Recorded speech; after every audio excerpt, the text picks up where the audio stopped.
Magandang araw sa lahat, welcome po ulit dito sa atin channel ang Biyahe y Komida. Maraming salamat sa lahat ng nag-subscribe indeed. Punta tayo sa ating topic, January 15, 2026. Hinarap ni Chris Bernal si Aljur Abrenica tungkol sa hindi pag-reply sa mga mensahe.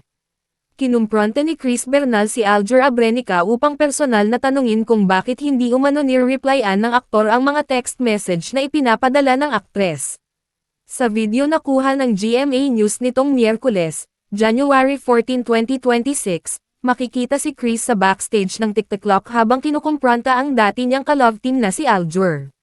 Diretsahang tanong ni Chris kay Aljur, "Hoy, bakit hindi ka nagre-reply sa akin?"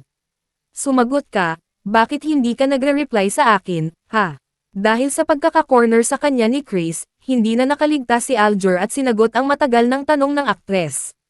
Pakli ng FPJ's Batang Quiapo actor, "Nagre-reply ako."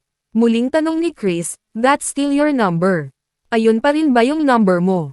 Mabilis na sagot ni Aljur, "Oo, same pa rin."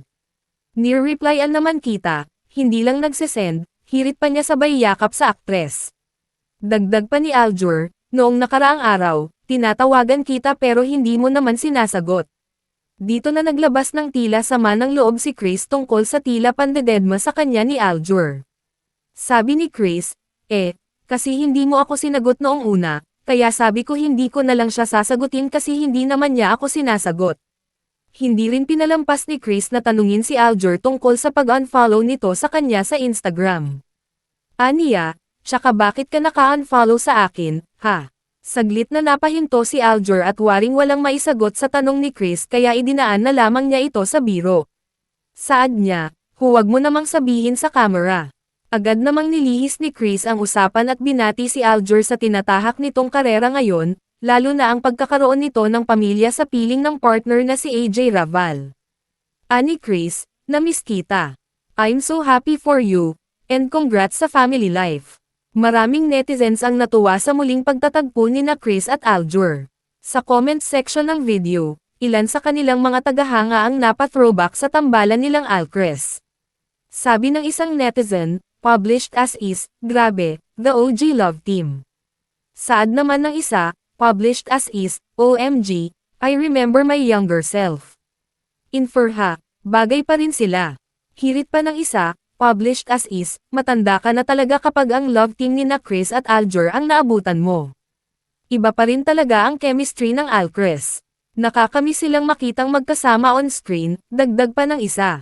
Nag-umpisa ang love team ni na Chris at Aljur nang sumali sila sa Season 4 ng Starstruck, ang reality-based artista search ng Kapuso Network na umere mula December 2006 hanggang March 2007. Si Aljur ang itinangal na ultimate hunk, samantalang si Chris naman at ang kabatch nilang si Mark Escudero ang itinanghal na ultimate love team. Ilan sa mga teleseryeng pinagbidahan ni na Chris at Aljur sa GMA7 ay Dapat Ka Bang Mahalin, All My Life, The Last Prince, Coffee Prince, at Prinsesa ng Buhay Ko. Noong 2023, nauna nang ibahagi ni Chris sa publiko ang kagustuhan niyang muling makasama at makakalab si Aljur sa kanyang vlog sa YouTube. Ngunit sa hindi malamang dahilan ay hindi raw siya sinasagot ng aktor. Hoy! Ba't hindi ka nag-reply sa akin? Sumagot ka! Ha? Ba't hindi ka nag-reply sa akin? Nag-reply ako sa bro. Is that still your number? Yung pa rin ba number? Hindi mo ba nag-reply yun? Nag-reply ako kita. Hindi lang nagsasama. Josero talaga tong si Aljur. Yung isang nga, nung nakaraan, tinatawagan kita. Kasi may kumukuha yung trabaho dito. Kasi hindi mo sinasagot nung una. Sabi ko, hindi ko siya sasagot. Kunin kang ninong. Di ba? Tapos bakit ka naka-unfollow sa akin? Oh. Hindi ka naka-unfollow sa akin. Madami ka nakakita sa buhay. Allah! Sabihin sa camera. Happy New Year! Happy for you. Happy Para sa kanya mo. And congrats. Kay Aljur ba kaya mo nang kissing scene and love scene? Siya ba ang first mo? Ha? Siya ba si Aljur? Siyempre si Aljur ang first Yung ko. first mo, di ba? So, kaya mo. Nagkaplapan na ba kayo before? Oo naman, sa dami ng ginawa namin, Mare. Kasi hindi ko na nga na sinasagot ngayon. Oo nga, baka ewan ko kung papayag pa siya. Panoorin ang buong video sa RAWR Nation YouTube channel at sa GMA News, i-click ang mga link sa description box. At yan ang ating latest showbiz chika update for today. Huwag kalimutan mag-subscribe, i-click ang notification bell for more showbiz chika updates at suportahan po ang ating Facebook page. Maraming salamat sa lahat ng nag-subscribe indeed. Magandang buhay sa lahat. Adios.